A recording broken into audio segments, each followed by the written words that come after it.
Hello, everyone. This video will go over Chapter 2, Part 2, and we will be looking at the Internet, digital media, and media convergence. Now, media convergence is an important thing to consider because when we're thinking about the internet, particularly, the internet really means that we have the ability to have everything everywhere. So, think about your smart TVs, for instance. You have the ability to access the internet on your TV. You have the ability to stream TV on your computers. And smartphones and touchscreen technologies are just adding to that. So the first ever popular smartphone was the BlackBerry. And then the first Apple iPhone was introduced way back in 2007, the first iPad back in 2010, which was originally criticized for its lack of convenient features, which is kind of funny when you think about it today. But now we have so many spin-offs of smartphones and touchscreen technologies like the Kindle Fire, Nook, Surface, Nexus, Galaxy, et cetera, et cetera, et cetera. It keeps growing. And of course, Samsung. I have left Samsung off this list. Apologies. But we also have apps that allow us to converge what we see on TV, on the internet, onto our smartphones in a simple format. So there are over 2.2 million apps in the App Store, and there are 2.96 million apps in Google Play. As of January 2020, there were 386 million App Store purchases, which was an increase of 20% over last year. And when they release the 2021 numbers, I'm sure they'll be even higher with the pandemic. Now, this all speaks to the idea of media convergence. And what I mean by media convergence is really twofold. There are two definitions for media convergence. The first is creating cross platform news content. So, when you are getting information from, let's say, the Wall Street Journal, you have it in newspaper form, you have it online. You have it on social media. You have a Wall Street Journal app. You may have a Wall Street Journal podcast. So you can see that you can get that information and that content across many different types of platforms. Now, in addition, media convergence also means merging content through technology. And what that means is trying to bring all types of content together in one type of technology. So you have all these different podcasts, for instance, that are all in the podcast app. And so even though these are all different publishers and content creators, they're all merged through one technology. So that's really the twofold definition of media convergence. One talks about how a creator can create across different platforms, while the other talks about how one platform can bring many creators together. Now, what is the impact of convergence? Well, it really blurs the lines between different types of media and it changes our interaction on the web. When we think about Apple or Facebook or apps, it's hard to think about which is which because they're so interconnected, right? And so we get this walled garden effect, particularly with apps on our phone. So think about it like this. If you have an iPhone, for instance, or even a Samsung, most of our apps are in little boxes. Well, think about the box as a garden that has a fence around it, right? So you can't do anything in that app without the operator's permission, right? So all operator operations are controlled by that operator. So let's say that I go into my messaging app. I'm not going to leave that messaging app unless I click a link that takes me out of that garden. And now I'm in a different walled garden because I've now entered my Safari browser or my Chrome browser, right? And so the walled garden effect really keeps people from experiencing true convergence because it limits the types of interactions you can do by keeping you in that one app the whole time. In addition, convergence really has a large impact on economics.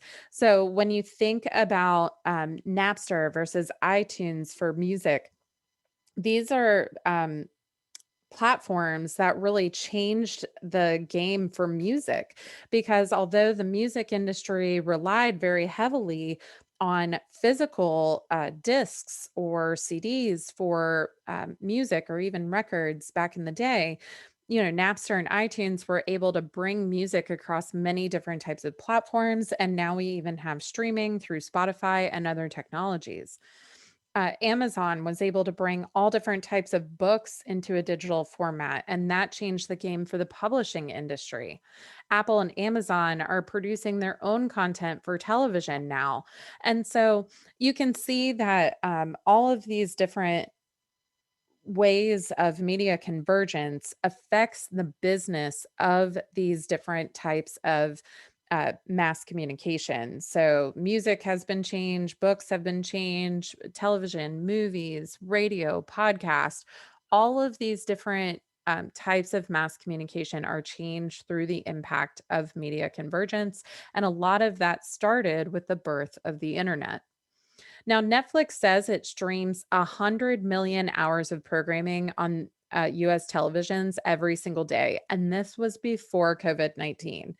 Now, Netflix users stream 164.8 million hours of video every day, which equals about 18,000 years worth of content. This accounts for 10% of television viewing in the United States.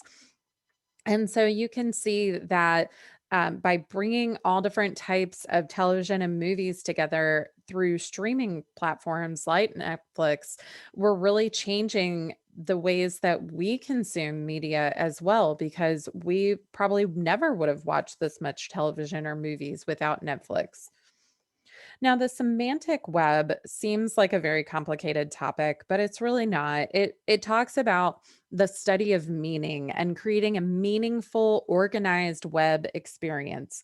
So it's about the web learning us. So when you think about an Amazon Echo or an Amazon Dot, like I have in my home, or Alexa technology, even Siri, these are semantic web platforms that try to learn us, right? And they try to learn our habits so that they can provide us better services and then thus make more money.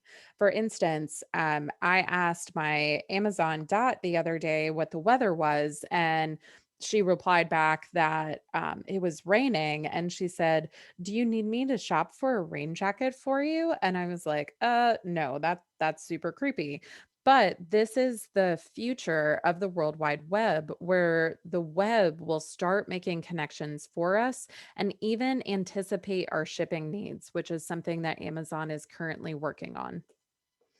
Now, who owns the internet? Ownership has always been an interesting topic in terms of who controls the internet. But really, the internet does not have any ownership. There's no one entity that owns the internet, but there are control issues. So the control issues really rely on three different topics: the security of your personal information. So, who holds on to the personal information that you share on the web? The appropriateness of online materials, and then how accessible and open is the internet. And then you also have to think about the leaders who are in control of these control issues. And of course, those leaders, business wise, are Microsoft, Google, Facebook, Amazon, and Apple. Now, the big five control much of what we use digital technology for. So, when you think about what Apple, Google, Facebook, Microsoft, and Amazon control, it really is the majority of what we do online. So, five companies out of all the companies in America, five can have the most control over the internet. Now, the first point that we talked about was online safety. And of course, online safety is an important part about controlling the internet because there is so much information out there, and there are people who are willing to use the internet to harm others. So, there are different types of online safety and online scams. The first is data mining. Data mining means that you gather data, and this was originally created to make the internet more convenient. Think about when you're checking out on Amazon, for instance, and it already has all of your data saved and gathered. That's done through data mining. But of course, there are people who can gather your data when it's saved like that through a breach, right? A security breach. In addition, there are cookies, and cookies means that you create marketing profiles that are used for advertising. And so anytime you give cookies or a website use cookies, when you get on their website, what they're doing is creating a profile of what you're doing on their site, how long you stay on their site, what types of things you look at, how far you get in the purchasing process. And then they're going to use those cookies to then deliver you advertising that is similar to what you're browsing or doing. So if you've ever like done a school report, for instance, I was doing a report recently on the country of Ireland. So I was looking up some facts about Ireland, and then all of a sudden I start getting served tons and tons of ads about Ireland. And so that's how cookies are used. It's creating profiles to drive what kinds of advertisements you will be served. Now, spyware is info gathering software that are hidden in downloads. These were originally used to generate pop up ads, but more and more, they're being used to corrupt your system. So that's why many of us turn off our pop ups. There are also opt in and opt out policies. These are probably the things you click through very quickly without reading on your internet experience. An opt in really allows the consumer and privacy advocates more control because this means that you're opting in. You actually have to say, like, yes, I want to do this. Where opt out policies, really help the data mining corporations, and opt out policies means they get to collect your data until you say no, no, you cannot collect my data. So for instance, most websites have an opt-in policy, but again, those are things that you're not actually reading, and so you just say yes, collect my data so you can get to the website you're trying to get to. Where Facebook, for instance, has an opt out policy where you have to go into the Facebook app and turn off certain things so it won't collect your data. Now, another type of online security threat is called phishing. These are phony emails or links asking for personal information. And so you should always check the sender of an email and authenticate it with that sender if it seems odd. Try not to click links that you don't know where they come from. You can also hover your cursor over the link and see where it's sending you, and make sure that it's sending you to the correct location. So these are different types of online safety issues with the internet. Another feature of internet control is the appropriateness. So we have so much information on the internet that many people ask, is it appropriate to have all this information? And a lot of this comes in terms of safety and national security. So, the USA Patriot Act was created after 9/11 that grants law enforcement power to intercept online communications, such as email or your browsing history. And it's done to identify terrorists. But of course, in any government, there is the ability for corruption. And so there is concern that government overreach could allow them to intercept your online communication for other means, right? In addition, we have to think about children. So, Children's Internet Protection Act, which was created in 2000, allows schools and libraries who accept federal funds. It not only allows them to have filters, but it requires them to have filters for content considered obscene, pornographic, or harmful to minors, which then raises the question, what level of content is considered obscene, pornographic, or harmful to minors. And so there are lots of debates about what falls into those categories. So a lot of topics really get into this. Is it First Amendment rights? Is it public safety and free speech issues? And one of the ones that has been most recently talked about is people who post patterns for 3D printed guns. A 3D printed gun still has the ability to shoot, it does everything a regular gun does, and yet it's not registered and it doesn't require a license. Um, or it does require a license, but it's harder to catch than someone who's selling a regular gun. So there are many people who believe that under the First Amendment, you have the right to free speech, and therefore you should be allowed to post whatever you want. And if you're posting bomb making materials, so be it. But then there are obviously people who are concerned about public safety and even gun ownership rights in terms of 3D printed guns, whether that's considered gun rights for the Second Amendment. So many different issues fall into appropriateness. Another aspect of appropriateness is the amount of screen time. So, different pediatric associations give different suggestions for this, but for those under 18 months old, they say you should avoid any screen time except for video chatting. 18 to 24 months, so 2 years old and a little bit under, parents should co-view quality programs to help the kids understand what's happening. 2 to 5 years old, they should limit to 1 hour a day. And 6 years old, there should be consistent limits. And most pediatricians will say no more than an hour a day as well. But we bring in the idea of, the past year, maybe even 2 years, we've really been doing a lot of remote learning. So, how does that affect pediatric screen time? So, lots of debates happening about screen time right now.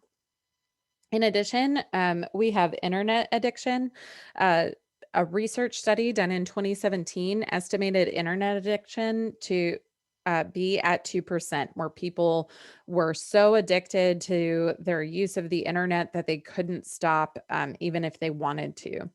And variables that lead to addiction, according to this study, are young age, being male, and having early exposure to the internet and frequent use. And so scientists believe that this number will continue to rise as people in your generation are born with internet and start using it really from toddlerhood. Now, another critical issue when we think about the control of the internet is the digital divide and who has access to the internet. This is a question that many of us who come from very privileged backgrounds may not even consider because the internet has been so readily accessible to us. And yet, there are many communities in poor, rural, and even some urban areas that have no access to the internet, even today, or very limited access. And so, the digital divide is becoming increasingly important, especially with remote learning or remote work that we just went through with the pandemic. And so, we really have to think about ways to overcome this digital divide. Now, one of the largest factors is economics. It takes money to own a computer, it takes money to own a smart device like a cell phone. And it also takes money to have monthly internet access. And so, financially, it can be very difficult for someone to have access to the internet. Additionally, race, age, and education impact your potential to access internet. And while 73% of Americans have access at home, many minorities, older adults, and rural residents are less likely to have high speed internet. 17% of people who use the internet only do so through their smartphone, meaning that they don't have a computer or wider access to the internet other than their smartphone. And this tends to be younger adults, non-whites, and lower income families. And of course, we know that the global digital divide is even wider than the one that exists in America because there are many communities that have little to no internet access, even dial-up speeds. Now, net neutrality is the idea that every web user should have the right to the same internet network speed and access. And so there are fears that as the internet becomes more monetized and people want to make more money off the internet, they will make internet less equal for all people because they'll be charging more for it.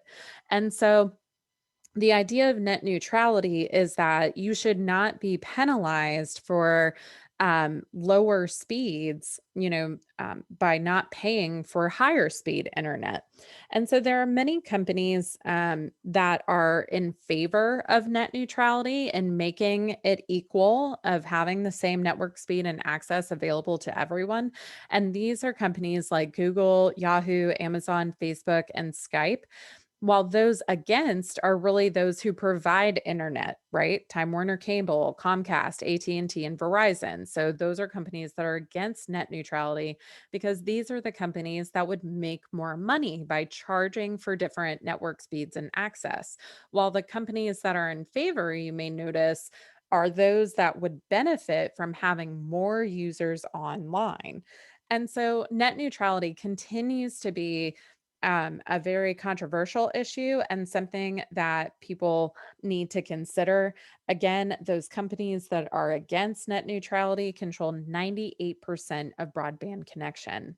So, if you're interested in learning more about net neutrality, you can go to savetheinternet.com and sign their petition and learn how to get more net neutrality within our internet access. So, this ends our lecture series on chapter 2. If you have any questions about the content that you've learned, please feel free to email me or schedule an appointment at any time. I hope you've had fun learning about the internet, its history, the business of the internet, as well as some social issues that go along with the internet. Hope you guys have a wonderful day.